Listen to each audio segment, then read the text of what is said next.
अस्सलाम वालेकुम। निहारी से लेकर बारबेक्यू तक ईद उल अज़हा एक मुकम्मल फ़ीस्ट है और इसी सिलसिले में हम एक माहिर डाइटिशियन से पूछेंगे कि क्या हम अपनी डाइट में कुछ ऐसी चीज़ें फ़ॉलो करें कि इस ईद उल अज़हा पे तंदुरुस्त भी रहें और ईद को एंजॉय भी कर सकें। सो हिबा, अस्सलाम वालेकुम। मेरा आपसे पहला ही सवाल है कि हम अपने आप को एसिडिटी से कैसे बचा सकते हैं और अगर हमें एसिडिटी हो जाती है तो फिर हम उसके सिलसिले में क्या कर सकते हैं? वालेकुम अस्सलाम। बहुत अच्छा सवाल है आपका। बकरा ईद पे बहुत ज़्यादा क्वांटिटी में गोश्त खाने से एसिडिटी तो बहुत कॉमन है। इससे बचने के लिए सबसे बेस्ट स्ट्रेटजी है कि आप एक वक्त में ज़्यादा क्वांटिटी में गोश्त ना खाएं। जब भी खाना स्टार्ट करें तो थोड़ी सी अमाउंट में सैलेड ले लें, उसके बाद अपना मील स्टार्ट करें। साथ में कोई ना कोई फाइबर रिच आप साइड डिश रखें, जैसे कि होल व्हीट चपाती ले ली, दही का इस्तेमाल आपने साथ में कर लिया। और अगर एसिडिटी हो गई है तो फिर आप सौंफ का इस्तेमाल कर सकते हैं। ऐसे फ्रूट्स का इस्तेमाल करें जिसका फ्रूट कंटेंट अच्छा है, जैसे कि मेलन ले सकते हैं, बेरीज ले सकते हैं। खीरे का इस्तेमाल अपनी डाइट के अंदर अच्छा रखें, ककड़ी का इस्तेमाल रखें अपनी डाइट के अंदर। दही का इस्तेमाल भी खाने के साथ-साथ कर सकते हैं। ये भी एसिडिटी से आपको रिलीफ देगा।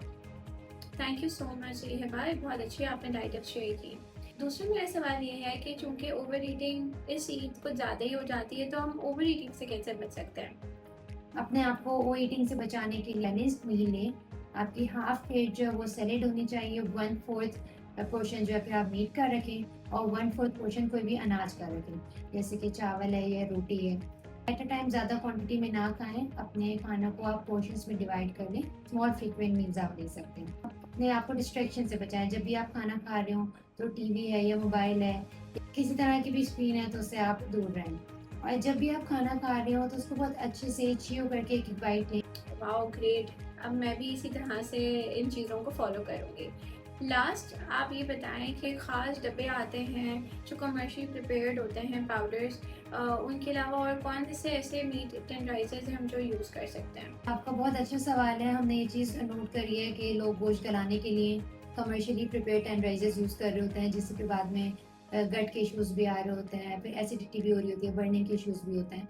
तो हमारे किचन में ही बहुत सारे नेचुरल इंग्रीडिएंट्स मौजूद हैं, जिससे हम गोश्त को बहुत जूसी और बहुत फ्लेवरफुल बना सकते हैं और साथ में उसको अच्छा गला भी सकते हैं। तो इसमें सबसे पहले हमारे पास मोस्ट कॉमन अदरक लहसुन का पेस्ट है, फिर दही से भी हम गोश्त को गला सकते हैं, नींबू है, सिरका है।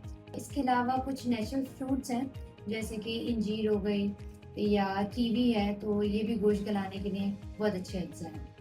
Okay, thank you so much for sharing so many things जो हमारे घर में ऑलरेडी मौजूद होती हैं और हमें पता ही नहीं होता। सो आपने देखा कि हम घर में ही मौजूद बहुत सारी चीज़ें यूज़ करते हुए अपने गोश्त को कैसे गला सकते हैं और साथ ही साथ ओवर ईटिंग और एसिडिटी से कैसे बच सकते हैं। इंशाल्लाह हम और इस तरह की टिप्स लेते आएंगे। Till then, follow for more.